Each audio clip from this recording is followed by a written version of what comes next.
ক্ষোভের আগুন সন্দেশখালী দ্বীপে। গত পরশু থেকে যে ছবি দেখাচ্ছি, আরো একটি দ্বীপ এই সন্দেশখালীর, সেই দ্বীপের ছবি একবার দেখুন। জেলিয়াখালী, এই জেলিয়াখালীতে যে আগুন দেখছেন, দাউ দাউ করে এই আগুন জ্বলছে। এই আগুন কোথাকার আগুন? শিবু হাজরার বাড়ি। কে শিবু হাজরা? যার বিরুদ্ধে অভিযোগ জোর করে মানুষের জমি ছিনিয়ে নেওয়ার অত্যাচারের, মাথার উপর শেখ শাহজাহান, দুই সাগরেদ শিবু হাজরা, উত্তম সর্দার।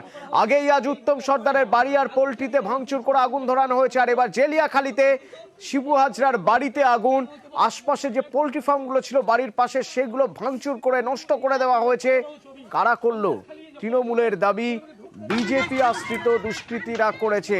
যে সময় বাড়ির ভিতরে দাউ দাউ করে আগুন জ্বলছে, আমার প্রতিনিধি অনুপ পৌঁছে গিয়েছিলেন ঠিক সেখানে, গ্রাউন্ড জিরো থেকে সেই বাড়ির ছবি তুলে আনলেন। দেখুন এই মুহূর্তে বাড়ির ভিতরের ভয়াবহ যে পরিস্থিতি, মূলত আগুন ধরিয়ে দেওয়া হয়েছে বাড়ির এই যে অংশটা যেখানে শিবু হাজরার বাড়ি, সেই বাড়িটি পুরো তাণ্ডব করা হয়েছে।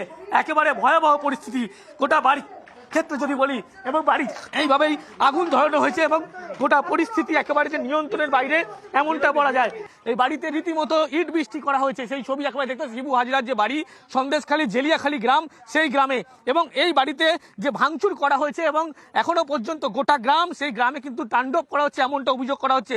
শুধু এই বাড়ি নয়, বাড়ির পাশাপাশি পোল্ট্রি ফার্ম, সেখানেও কিন্তু আগুন ধরিয়ে দেওয়া হয়েছে। চারপাশ যদি লক্ষ্য করা হয়, সেক্ষেত্রে প্রতিটা জানলার কাঁচ এই ভাঙা অবস্থায়।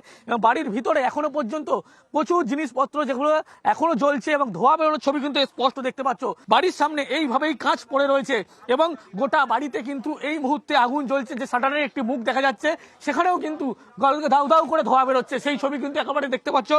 বাড়ির ওপরে দোতলার যে অংশ, সেই অংশতেও কিন্তু এইভাবেই ভাঙচুর করা হয়েছে এবং গোটা পরিস্থিতি একেবারে যে নিয়ন্ত্রণের বাইরে এমনটা বলা চলে।